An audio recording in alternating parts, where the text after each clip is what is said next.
Wow, কি সুন্দর প্রকৃতি! এই সুন্দর প্রকৃতির মাঝে আবারও আমার প্রিয় দর্শকদের সাথে দেখা হচ্ছে ভেবে আমি অত্যন্ত আহ্লাদিত, পুলকিত এবং আনন্দিত। ভালো লাগছে আবার বাংলা ইনভেশন অনুষ্ঠানে আপনাদের সাথে মিলিত হয়ে। আপনারা কি আমার মতো উদ্গ্রীব হয়ে অপেক্ষা করছিলেন কবে রুমার সাথে দেখা হবে? সেই দায়ভার আপনাদের উপর দেওয়া যায় না, কারণ দায়িত্বটা আমার উপরই আসে। আমি যদি প্রতি অনুষ্ঠানে আপনাদের কাছে আমাদের প্রিয় আরও নতুন নতুন অতিথিদের নিয়ে আসি, তাহলেই আপনারা আমার জন্য অপেক্ষা করবেন। হ্যাঁ, কারণ একটু পরেই আমরা আপনাদের নিয়ে যাব আরও একজন নতুন অতিথির বাসায় কিংবা কর্মস্থলে। বলবো না কার সাথে দেখা হবে, আপনারাই দেখুন।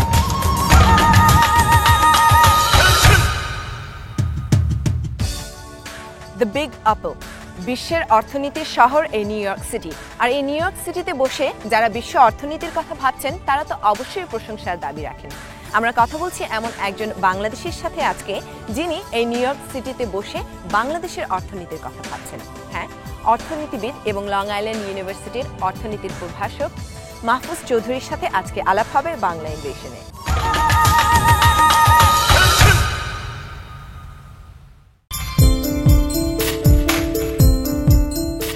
তারা যদি কাজে বা প্রফেশনাল উন্নতি লাভ করে, তারা যেন নিজের দেশকে ভুলে না যায়। বাংলাদেশ কিন্তু একটা গরিব দেশ হিসাবে রয়ে গেছে। এর পিছনে কারণটা কি? বাংলাদেশ কিন্তু আসলে গরিব দেশ না। তারা যেন নিজের দেশকে ভুলে না যায়। মাতৃভূমির প্রতি তাদের একটা কর্তব্য, সেটা যেন তারা চিরদিন মনে রাখে।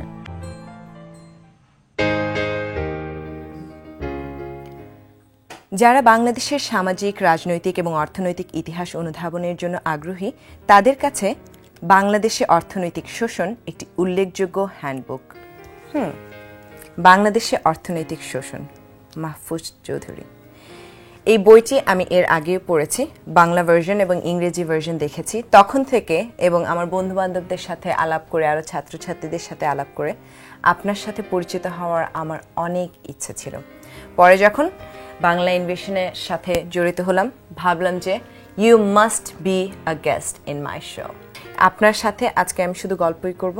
আমি জানতে চাই আপনার দেশের কথা, দেশে থাকতে আপনার ছোটবেলার কথা, এখানে আপনার ফ্যামিলির কথা, এবং গল্প ছলে আমরা একটু জেনে নেব আপনার কাজের কথা। ঠিক আছে। আমার জন্ম চট্টগ্রামে, বাঁশখালী থানায়। আমি বাঁশখালী ইলশা গ্রাম আমার জন্ম। আমার লেখাপড়া আমি গ্রামেই করেছি। এসএসসি হাই স্কুল শেষ করে আমি চিটাগাং কলেজে পড়েছি। চিটাগাং কলেজ থেকে 1967 সালে বিএ পাস করে আমি ল পড়ি চিটাগাং ল কলেজে।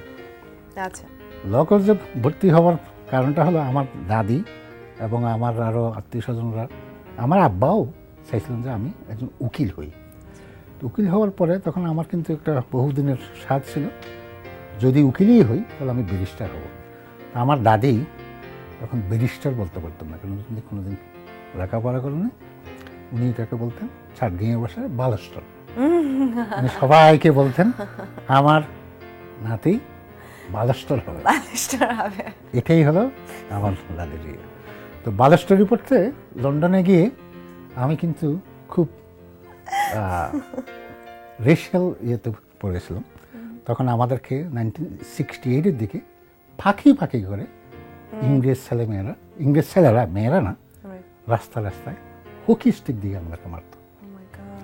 তো একদিন আরেকটা ঘটনা, আমি একদিন রাস্তায় আসতেছিলাম, যে এলাকায় থাকতাম, এক ইংরেজ তার কুকুর লেগে দিয়েছিল আমাকে। এরপরে তখন ওই ইংরেজদের প্রতি আমার একটা বিদ্বেষ, লন্ডনে আমি আর থাকবো না, বালাস্টরও আবার আর পাবো না।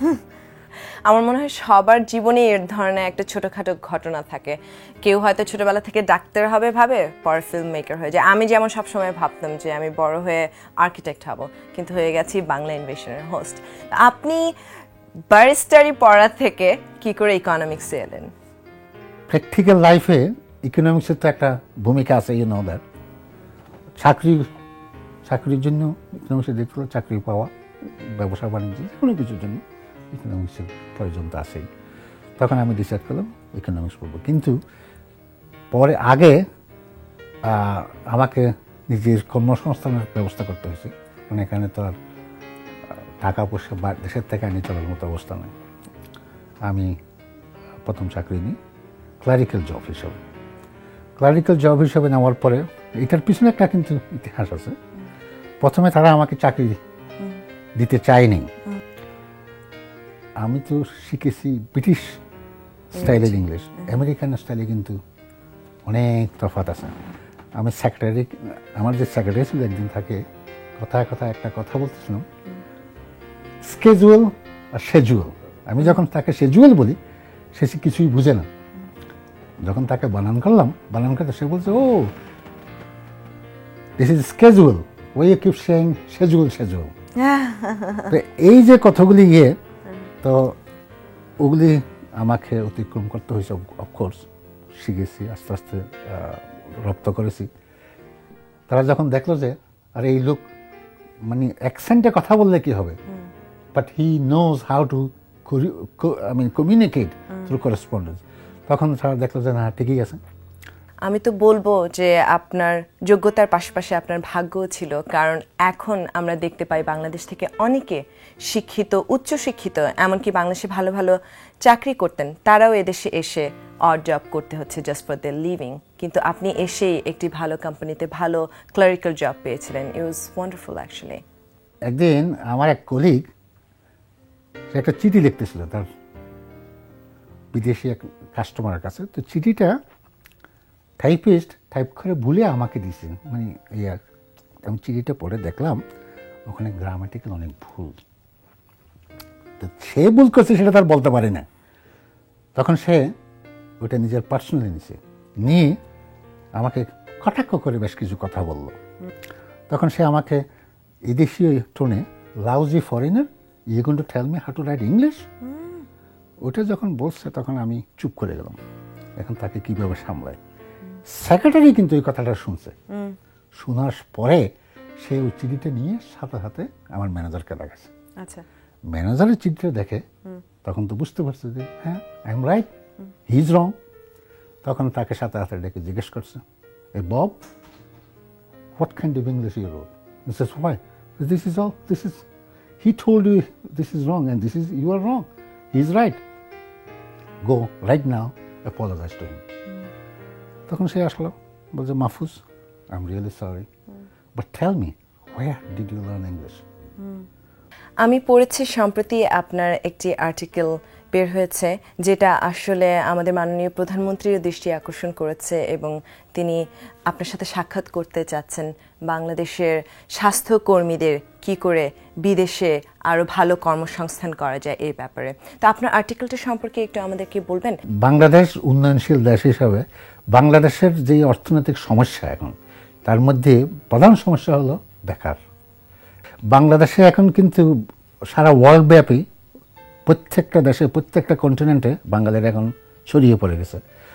এখন 4 মিলিয়নের মতো বাঙালি বিদেশে, তাহলে যে রিমিটেন্স পাঠায় বিদেশিরা বাংলাদেশে, এখন কিন্তু এটা বৃহত্তর বাংলাদেশের জন্য একটা বড় আয়, বৈদেশিক মুদ্রার মেইন সোর্স হলো প্রবাসী বাঙালিরা। তা আমি যেটা আমার আর্টিকেলটা যেখানে আমি বলছি কীভাবে আরও বেশি করে বাঙালি বিদেশে বাইর করা যায়। তো আমরা কি করে এই মার্কেটে আমাদের স্থান করে নিতে পারি বলে আপনি মনে করেন? এখানে যখন আপনি হসপিটালে, নার্সিং হোমে যাবেন, সেখানে nurse, physical therapist, nurses assistants, physicians assistants অনেক আছে। তাদের মধ্যে দেখবেন হয় ফিলিপিনো, না হয় ইন্ডিয়ান, না হয় শ্রীলঙ্কান, অথচ বাংলাদেশি কোনো নার্স বা ফিজিক্যাল থেরাপিস্ট বা নার্সেস অ্যাসিস্ট্যান্ট বা ফিজিশিয়ানস অ্যাসিস্ট্যান্ট নাই। তা আমি আমার প্রস্তাবে বলছি যে বাংলাদেশিরা যদি এইভাবে তাদেরকে ট্রেনিং দিয়ে নার্সিং শেখায়, ফিজিক্যাল থেরাপিস্ট শেখায়, তারা আরও বেশি করে বাঙালি বিদেশে বাইরে আসার সুযোগ পাবে।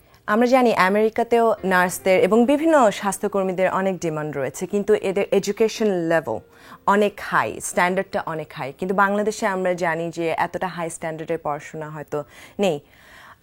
গভর্নমেন্ট সেক্টরে সেই সুযোগটা যদি বা নাও থেকে থাকে, প্রাইভেট সেক্টরে সেটা কি করে করা সম্ভব? প্রাইভেট লেভেলের না, গভর্নমেন্ট লেভেলেও চাইলে এটা করা যায়। কারণ এখানে নার্সিংয়ের জন্য বেশি কিছু দরকার হয় না, কারণ আমাদের ছেলেমেয়েরা স্কুল কলেজ থেকে না সায়েন্স যারা পড়তেছে তাদেরকে 2 বছর বা 4 বছর ট্রেনিং দিলে নার্সিং শেখানো যায়। ফিজিক্যাল থেরাপিস্ট অলমোস্ট তাই। আর নার্সেস অ্যাসিস্ট্যান্ট যারা, নার্সিং এইড যেগুলি বলা হয়, সেগুলি আরও কম সময়ে হয়তো তারা তৈরি করা যায়। আপনি এই বইটি যখন লিখেছিলেন তখন আপনার মনের মধ্যে কোন তাগিদটা কাজ করছিল, এক্স্যাক্টলি কোন চিন্তা থেকে আপনি বাংলাদেশের অর্থনৈতিক শোষণ বইটি লেখা শুরু করেন? আমার ছোট মেয়ে যখন সে জুনিয়র হাইতে পড়তেছিল, ক্লাস আমার মনে হয় 8 কি 9 গ্রেডে, তখন তাকে তার টিচার তার ইন্ডিয়া সম্বন্ধে, ভারতবর্ষ সম্বন্ধে একটা রচনা লেখার জন্য তাকে ইয়ে দেয়। তখন আমার মেয়ে আমার কাছে জিজ্ঞেস করে, অনেক কথাবার্তা জিজ্ঞেস করে, তখন আমি ওই তার প্রত্যেকটা কথার উত্তর না দিয়ে তাকে আমার লেখাটা দিয়েছিলাম। আচ্ছা, আমার লেখাটা পড়ে সে আমার কাছে বললো, আব্বু তোমার লেখাটা তো অনেক তথ্য এখানে আছে, যদিও ছোট, কিন্তু এটা পড়ে আমি অনেক কিছু জেনেছি, অনেক কিছু শিখেছি। তখন সে এতই এনথুসিয়াস্টিক হয়ে গেল, সেই আমার লেখাটা তার টিচারকে নিয়ে দেখাইছে। আচ্ছা, যে দেখো, তার টিচার দেখেও আমার লেখাটা খুব পছন্দ করছে। আচ্ছা, এবং আমার শেষ পর্যন্ত টিচার বলছে যে তোমার আব্বাকে বলো আমি তোমার আব্বার লেখাটা রাখতে চাই। আচ্ছা, তো সে আমাকে আসে বললো, আব্বু তোমার লেখাটা আমার টিচার রাখতেছে। আমি বলছি, ঠিক আছে রাখো। তো এরপর থেকে আমার একটা আসলো, আরে এই ছোট্ট আকার যদি আমি বাংলাদেশের ইতিহাসটা তুলে ধরতে পারি, তাহলে এই যে বিদেশি নতুন প্রজন্মের কাছে হয়তো এটা খুব উপকারে আসবে। এই নতুন প্রজন্মদের অন্তত বোঝাবার জন্য, যারা বাংলা জানে না ভালো করে, ইংরেজিতে একটা ছোট্ট বই, বড় বই লিখলে অনেকে পড়তে চায় না, পড়ার ইয়ে পায় না, ছোট বই লিখলে হয়তো তারা নিজের মাতৃভূমি, মা বাপের, তাদের মাতৃভূমি না হলেও তারা তো এখানে জন্ম, মা বাপের দেশের সম্বন্ধে জানতে চাইবে। সেই পরিপ্রেক্ষিতে আমি প্রথমে এই বইটা লেখার অনুপ্রেরণা পাই। তাহলে বলা চলে যে আপনার বইয়ের পেছনে ছোট হলেও এক জায়গায় আপনার পরিবার, আপনার সন্তানের অনুপ্রেরণা, আমার মেয়ের অনুপ্রেরণা কাজে লেগেছে। আপনি আপনার আর্টিকেলে বলেছেন যে বাংলাদেশ থেকে আমরা উন্নত স্বাস্থ্যকর্মী বিদেশে রপ্তানি করে আমাদের অর্থনৈতিক উন্নতি আনতে পারি বৈদেশিক মুদ্রা উপার্জনের মাধ্যমে। সেইখানে আপনি কিভাবে বাংলাদেশকে সাহায্য করতে পারেন বলে আপনার ধারণা? আমি করতে পারি, এখানকার, আমি তো এখানে একটা ইউনিভার্সিটিতে প্রফেসরি করি, তাদের সাথে আমার একটা সম্পর্ক গড়ে উঠেছে। তাদের সাথে আমি কথাও বলেছি যে তাদের সাথে যদি অ্যাফিলিয়েশন চাই, তারা আমি ব্যবস্থা করে দিতে পারবো, অ্যাফিলিয়েশনের ব্যবস্থা করতে। অনেক কথা হলো, আপনার বাড়িতে পর্যন্ত এলাম, কিন্তু আপনার ফ্যামিলির মানুষজনের সম্পর্কে কিছু বলা হয়নি। আমার 2 মেয়ে 1 ছেলে। ছেলেটার কথাই বলি, ছেলেটা ছোট, সে এখন কলাম্বিয়া ইউনিভার্সিটিতে ফাইনাল ইয়ারে আছে। আপনি কি অন্য সব বাবা মাদের মতো ছেলেকে বেশি আদর করেন মেয়েদেরকে? না, তাহলে ছেলের কথা আগে কেন বললেন? যেহেতু ছোট ছেলে, ছোট বাচ্চা সবার সবসময় আদরের থাকে। তো আমার বড় মেয়েও কলাম্বিয়া ইউনিভার্সিটি থেকে পাস করছে, পাবলিক হেলথে মাস্টার্স শেষ করছে। ছোট মেয়ে ফাইন্যান্স এবং অ্যাকাউন্টিং দুটোতে মেজর করেছে। সেখানে একটা অ্যাকাউন্টিং ফার্মে চাকরি করে। আসলে আর্নেস্ট এন্ড ইয়ং বলে একটা অ্যাকাউন্টিং ফার্ম, সেখানে চাকরি করে। আপনি বাংলাদেশ থেকে একজন যুবক হিসেবে বিদেশের বুকে পাড়ি জমান।